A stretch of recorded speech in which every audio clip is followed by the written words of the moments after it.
이른바 비명행사 공천 논란의 후폭풍이 거셉니다. 아마 오늘이 가장 이 논란의 정점이지 않을까라는 생각마저 들 정도로 후폭풍이 큽니다. 친문은 집단 행동도 예고했습니다. 어제 저희 김진의 돌직구쇼 생방송 도중에 박용진 의원에게도 하위 10%가 통보됐다라는 뉴스 속보 가장 발빠르게 보도해드렸습니다. 박용진 의원에 대한 취재도 오늘 준비돼 있습니다. 그런데 오늘 저희들이 시작하려 하는 첫 스토리는 박용진 의원뿐 아니라 이재명 대표의 사당화를 집중적으로 비판해왔던 민주당의 윤영찬 의원에게도 의원 평가 하위 10%가 통보됐다라는 이야기로 시작할까 합니다. 윤영찬 의원의 이야기 준비되어 있습니다. 들어보시죠. 저는 묻지 않을 수 없습니다. 이번 총선에 임하는 더불어민주당의 목표는 무엇입니까? 윤석열 정권에 대한 심판입니까? 아니면 이재명 대표 개인 사당화의 완성입니까? 후자가 목표라면 윤영찬을 철저히 밟고 가십시오. 총선 목표가 도대체 무엇이냐? 이재명 사당화냐라고 윤영찬 의원은 이야기를 했습니다. 하위 10% 의원 평가 통보, 상식적으로도 납득할 수 없다라는 반발이 거셉니다. 박용진 의원은요, 이 점수에 대해서 반발했습니다. 근거 없는 채점표라는 겁니다. 박용진 의원의 반발도 들어보시죠. 저는 어제 박용진이 더불어민주당 국회의원 의정활동 평가에서 하위 10%에 포함되었음을 통보받았습니다. 오늘 민주당이 정해놓은 절차에 따라 재심을 신청하겠습니다. 재심 결정이 어떻든 간에 박용진 의정활동에 대한 평가는 몇몇 사람들의 근거를 알 수 없는 채점표가 아니라 오롯이 저를 지켜봐 오신 당원과 국민들의 몫입니다.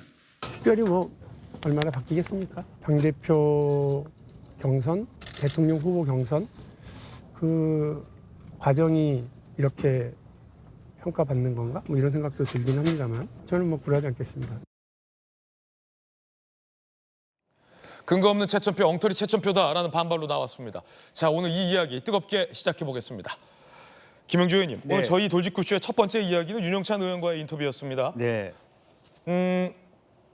하위 10%가 공교롭게 왜 이재명 대표에게 쓴소리한 사람들에게 통보되느냐? 공관위가 주도한 게 아니다. 이명박 공관위원장도 왜 하위 10%인지에 대해서 안 말해주는 건지 모르는 건지 이 대표가 주도한 거 아니냐? 이런 말이었는데 어떻게 들으셨습니까? 글쎄 오늘 많은 언론에서 그런 문제를 사설로 다뤘는데요.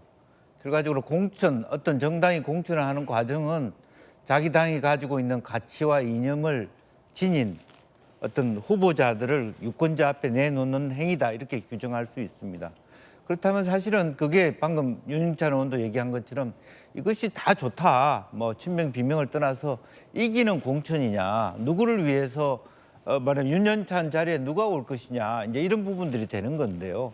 지금 현재는 지금 그 공당에 특히 이제 후보가 국회의원 후보라고 하는 고위공직자 후보를 공천하는 과정이 그래서 정당이 국고를 지원받는 당이기 때문에 사천이 되어서는 안 된다. 공적인 기준과 투명성을 가져야 된다는 것이 많은 전문가들과 언론의 지적이거든요. 국민 눈높이에 맞는 그런 공천 시스템에 하에서 그야말로 그런 지표에 따라서 이 공천이 돼야 되는데 지금 모닝콜에도 들었습니다마는 이미 이것은 예견된 일이기도 해요. 예. 정봉주 전 의원이나 정청래 의원이 이재명 대표와의 친소 관계에 의해서 이번 공천은 된다. 이재명 도장 안 받는 사람은 공천되기 어렵다는 걸 이미 천명해 놓고 있었단 말이죠. 그다음에 그 후보 인터뷰에서도 그런 정도의 얘기들이 나왔다 그러면 사실은 이미 그야말로 어떤 정당의 공천 과정이 국민들의 눈높이라든지 어떤 그 공당다운 모습을 지니기 어렵다라고 하는 부분이고 그런 부분은 이제 민주당이 갖고 있는 공천 과정이 정당성을 상실했다. 앞으로 이게 모든 의원들이 아마 의총을 통해서 재심 신차를 요구하거나 반발을 하게 될 것입니다. 그런데 문제는 광산 같은 경우는 민영배 의원 지역구는 예를 들면 2명 공천했다가 반발하니까 또 3명으로 늘어주고 이미 이제 기준과 원칙이 무너졌다. 이것이 가장 큰 문제가 아닌가 그렇게 보여집니다. 짧게만 하나 더 질문 드리면 노무현 대통령을 탄생시키셨을 당시에 17대 국회의원이었을 때 민주당도 이랬습니까? 뭐 그때 하여튼 정당이라고 하는 과정은 일정 정도 몇 프로의 어떤 개인적으로 받아들일 때 불합리하게 느끼는 부분이 있었겠죠. 모든 정당의 공천은 그래 왔습니다. 그럼에도 불구하고 지금처럼 대대적이고 또 예상했듯이 그렇게 그야말로 그전부터 나왔던 얘기 아닙니까? 비명, 횡사, 친명, 횡재.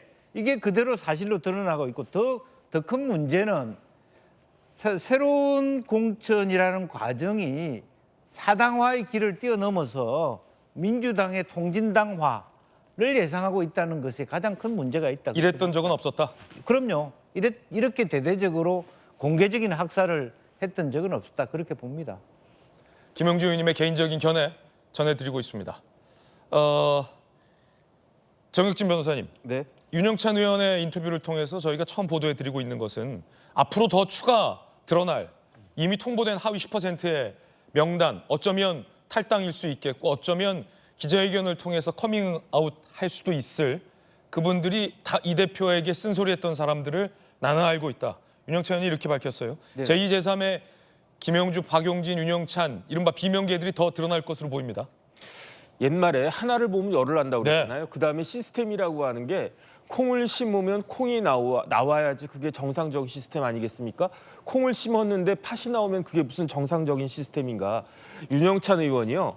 모르시는 분들도 계시겠지만 굉장히 날리던 기자였잖아요. 윤영찬 그 의원이 한국 기자상 받기 쉽습니까? 어렵죠? 한국 기자상을 2번이나 받았어요. 윤영찬 의원이 어떤 사람이냐면은 동아일보 기자하다가 노태우 4천억 비자금 특종을 해가지고 그걸로 어마어마한 그 사회적인 반향을 일으킨 그런 분 아니겠습니까? 아, 훌륭한 신문사의 기자였군요. 그러니까 네이버의 부사장까지 하고 국민소통 수석 비서관까지 하고 그다음에 이제 국회의원이 됐는데 그런데 필연 캠프의 정무실장을 했었어요. 만약에 윤영찬 의원이 그냥 그 비리비리하고 그야말로 하위 10% 의원이었다라고 하면 이낙연 그 전 대표가 자신 캠프의 정무실장으로 뽑았겠습니까? 그런데 윤영찬 의원이 하위 10%라고 한 이야기는요. 뒤집어 보면 어떤 이야기가 되냐면 민주당의 국회의원 90%가 윤영찬보다 낫다는 이야기인데 그렇죠. 제가 도대체 이해가 되지가 않는 게 예. 위장 탈당한 민영배, 그다음에 자전거 탄 풍경의 유정주, 그다음에 마스크로 입 가리고 대통령 물러나 우물우물했던 김용민, 그다음에 더 이상 말이 필요 없는 김의겸 이런 국회의원들이 윤영찬 의원보다 훨씬 낫다는 이야기네요. 그게 말이 되겠습니까? 저는 그런 생각이 들고요. 그다음에 뭐 이재명 대표는 그렇다고 치고 그냥 워낙 그러신 분이니까 저는 그렇다라고 치고 제가 진짜 이해하려고 해도 도저히 이해가 되지 않는 분이 누구냐? 이명백 교수예요. 이명백 교수가 평생 민주주의 공부하셨다고 그렇게 자랑하셨던 분인데 과연 이번 공천이 학자적 양심에 따라서 민주적으로 민주당 이름에 맞게 민주적으로 공천된 것인가? 예. 조금 전에 김영주 의원이 뭐라고 말씀하셨습니까? 공천은 이기는 공천이 되어야 된다라고 이야기했잖아요. 제가 봤을 때 이번 공천은 민주당 입장에서 보면은 이기는 공천입니다. 어떤 이기는 공천? 여당이 이기게끔 만드는 그러한 공천이다. 제 눈엔 그렇게 비칩니다. 예. 정혁진 변호사의 개인적인 견해 전해드리고 있습니다. 윤영찬 의원은 조금 전 저희들과의 인터뷰에서 이 대표에게 쓴소리를 한 사람들을 이 대표 주도로 사실상의 팔다리를 묶고 있다라고 밝혔습니다. 공관위가 주도한 작업이 아니라 이 대표 주도하에 이루어진 비명 잘라내기다라는 취지의 발언이었습니다. 그런데 이재명 대표는 과거 민주당의 공천과 관련해서 이렇게 밝힌 바 있습니다. 나에게 쓴소리하는 박용진도 공천 걱정 없는 당, 그런 당을 만들겠다라고 이 대표는 과거 자신 있게 밝힌 바 있습니다. 그런데 지금 저희들이 보고 있는 결과는 사실상의 컷오프에 준하는 박용진 의원의 하위 10% 통보였습니다. 그때 그 발언 들어보시죠. 정당의 힘은 다양성에서 나옵니다. 공정하고 합리적이고 민주적인 당 운영을 위해서 우리 박용진 후보도 공천 걱정하지 않는 그런 당 확실하게 만들겠습니다. 계파 정치로 성장하지 않은 이재명이기 때문에 통합의 정치 확실하게 해낼 수 있습니다.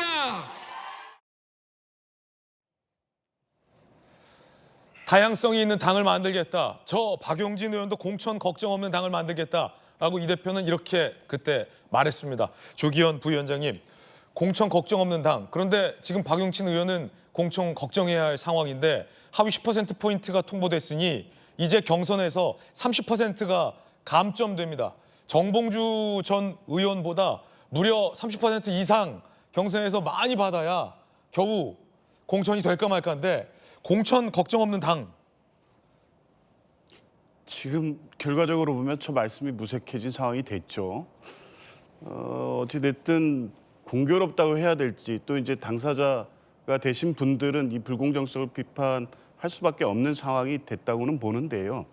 제가 볼 때는 어쨌든 선출직 공직자평가위원회 결과를 가지고 지금 하위 10% 20%에 대한 통보를 하고 있는 거고요. 그 평가는 작년 12월에 완료가 됐습니다. 그러니까 그 조사 시점을 기준으로 보면 이재명 대표 챔피언장 동의안 통과를 놓고 당내 갈등이 첨예화돼 있는 시점에서 이제 어느 정도 이제 완화는 됐지만 그 갈등이 내재돼 있는 상태였습니다.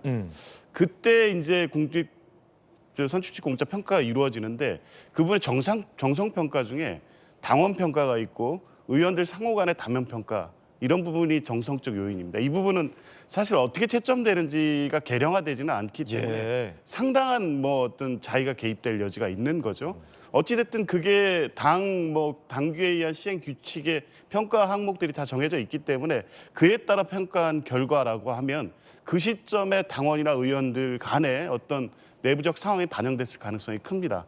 그러면 어쨌든 다 그 시점에도 그렇고 지금도 그렇고 이재명 대표는 당의 통합과 또 대표의 선출 시에 말씀하셨던 이런 내용들까지 다 종합해 보면 통합을 위한 어떤 행보를 했어야 되는데 이런 결과도 어느 정도 예측되는 상황에서 당규를 하위 10% 20%에 대해서 감점 비율을 확대하는 당규 개정을 또 했습니다. 그러니까 어느 정도 예정된 결과였고 결과적으로 의도된 상황이 된 겁니다. 이제 이런 상황을 예방할 조치를 하지 않았다는 부분에 대한 비판이 있을 수밖에 없습니다. 저는 개인적으로 선출직 공직자평가위원회 평가 기준이 왜곡되거나 수치로 잘못되거나 그게 의도를 가지고 그거를 조작하거나 이런 상황이지는 않다고 봅니다. 그때 평가됐던 내용이 그대로 공표되고 발표되고 통보되고 있는 것으로는 보는데 적어도 이재명 대표가 이번 총선을 전체적으로 봤다고 하면 이런 불공정성과 불합리 문제가 제기되지 않도록 당규나 이런 관리에 더 세심하게 했었어야 되는데 결과적으로 그런 분들이 낮은 평가를 받고 사실상 공천 배제에 이를 수 있는 감사에 이른 조치를 그대로 다 용인해 왔다는 점에서는 이 공정성 시비와는 별개로 당 전체적인 관리에 있어서 비판의 소지도 분명히 제기될 수밖에 없다고 봅니다. 비판이 제기될 수밖에 없는 상황이다. 박용진도 공천 걱정 없는 당을 만들겠다라는 이 대표의 말은 무색해졌습니다. 박용진뿐 아니라 박용진, 윤영찬, 김영주 등등등도 공천 걱정해야 하는 당이 됐다라고 정정해야 할 상황으로 보이는데요. 의정활동 평가를 보니 과연 이 의원들이 왜 하위 10%로 평가됐는지가 의문입니다. 보시면 김영주 부의장 같은 경우는 대표 발의 법안 건수가 107건, 상임위와 본회의 출석률도 하나의 평가 항목으로 전해지는데 김영주 상임위 95% 출석률, 본회의 93%의 출석률 아주 우수합니다. 그런데 의원 평가는 하위 20%입니다. 꼴찌에서 몇 번째인 거죠. 박용진 의원은 대표 발의 법안이 82건 아주 우수합니다. 출석률은 상임위 95%, 본회의 90% 아주 성실합니다. 그런데 박용진 의원 표현대로 꼴찌 중에 꼴찌, 하위 10%. 윤영찬 의원 대표 발의 법안 건수 39건, 상임위 본회의 출석률도 90% 이상입니다. 그런데 박용진 의원과 같은 꼴찌 중에 꼴찌 10%. 이재명 의원은 어떨까요? 참여연대 등의 자료에 따르면 대표 발의 법안 6건, 상임위 출석률 35%, 본회의 출석률은 86%. 글쎄요, 앞서 저 세 의원에 비해서는 상당히 저조합니다. 그런데 이재명 의원에게는 하위 20%가 통보되지 않은 것으로 전해지고 있습니다. 송영훈 변호사님, 지금 의원들의 평가 항목이 저게 다는 아닐 것입니다. 그런데 대표되는 의정활동 평가 지표들이 저런 것들이잖아요. 좀 이재명 의원과 많이 대비되는데 결과는 또 상반됩니다. 어떻게 보십니까? 국회의원의 기본은 입법 활동이니까 아무래도 법안 발의 건수를 갖고 정량 평가를 하는 게 불가피한 측면이 있습니다. 그 이재명 대표가 2022년 6월 1일에 보궐선거로 등원을 했기 때문에 제가 그때부터로 해서 기간을 통일해서 한번 비교를 해봤어요. 그랬더니 박용진 의원은 대표 발의한 법안이 18개, 윤영찬 의원이 20개, 김영주 의원은 63개입니다. 그런데 이재명 대표는 대표 발의한 법안이 6개밖에 없거든요. 그다음에 법안을 발의해놓고 나몰라라 해놓고 방치했는지도 확인을 해봤어요. 그랬더니 박용진 의원은 대표 발의한 법안 중에 처리가 된 것이 3개, 윤영찬 의원이 6개, 김영주 의원이 16개입니다. 이재명 대표는요, 그 통과된 법안이 하천법 일부 개정 법률안 딱 1개 있어요. 그러니까 지금 이 정도로 의정활동 대비가 되는데 그렇기 때문에 뭐 박용진 의원, 윤영찬 의원이 하위 10%고 김영주 의원이 하위 20%면 이재명 대표는 하위 몇 프로냐 그 얘기가 나오는 겁니다. 하나만 더 제가 짧게 말씀드리면 네. 이재명 대표가 상임위 출석률이 지금 35%라고 하잖아요. 작년 10월에 어떤 일이 있었냐면 본인의 선거법 재판에서 그 오후에 국정감사를 가야 되니까 일찍 들어가게 해달라라고 해서 퇴정을 했습니다. 그러고 나서 오후에 국정감사에 안 나왔어요. 이런 일도 있었어요. 그러니까 이렇게 의정활동하는 것보다 더 나쁜 것은 아마도 상임위 회의장에서 코인 거래하는 정도가 더 나쁘고 그 외에는 없지 않을까 그런 생각이 듭니다. 예. 참여연대 자료입니까?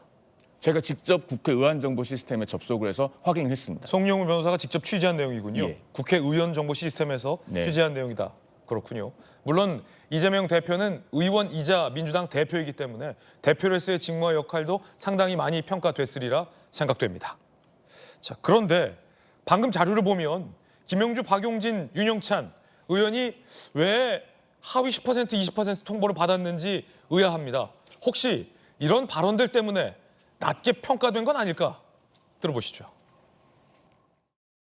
이게 어떻게 구조가 되어 있길래 화천대유는 대박나고 국민들은 독박 쓰는 구조가 됐냐. 그 당시에 정책 시행 책임자였던 성남시장으로서 국민들께 사과하시거나 하실 의향 없으신가요? 제가 여쭤봅니다. 정을 하거나 정말 단 1원이라도 부당한 이익을 취했으면 이제 후보 사퇴하고 공직 다 사퇴하고 그만두도록 하겠습니다. 전혀 사실이 아니고요. 저는 이재명도 살고 민주당도 살려면 사법 리스크에 대해서는 분리 대응하고 또 방탄 프레임을 벗어나야 내년 총선에서 승리할 수 있다. 당대표직은 내려놓고 대응하시는 게 좋겠다 이런 의미입니까? 총선 승리를 해야 민주당도 살고 이재명도 사는 거 아닙니까? 정치 공세다, 정적주의라고 한다면 백약이 무효예요.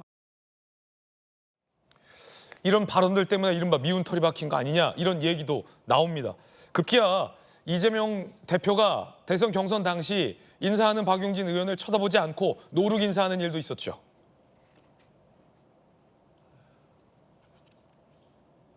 이렇게요. 핸드폰을 보면서 손만 건넨 노룩 인사도 당시에 많은 화제가 됐었습니다. 다시 보실까요? 이렇게. 한 번 더? 예. 이런 것들이 하나하나 쌓여서 사실 민주당 내에서는 예견됐던 일이다라는 반응도 있고요. 예상 안 했지만 이렇게 라는 반응도 있습니다.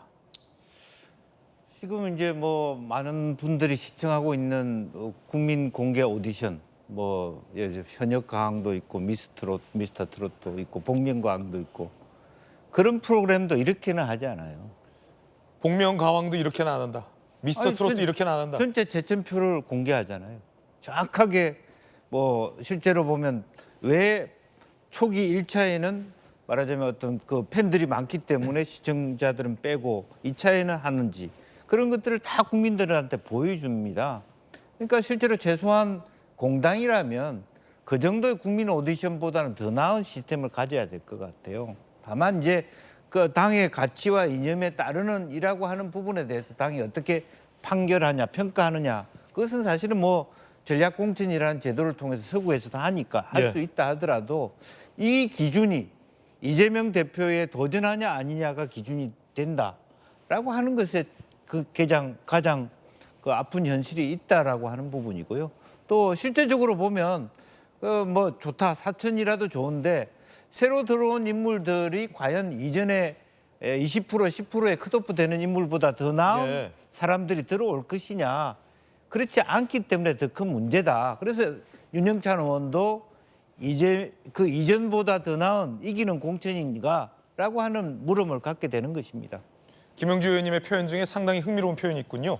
미스 트롯도 이렇게 하진 않는다. 미스터 트롯이라고 했습니까? 미스 트롯이었습니까? 미스 트롯, 예, 미스요, 미스터요. 미스라고 했죠. 미스 트롯도 이렇게 하진 않는다. 평가표를 다 공개한다라는 발언도 흥미로운데요.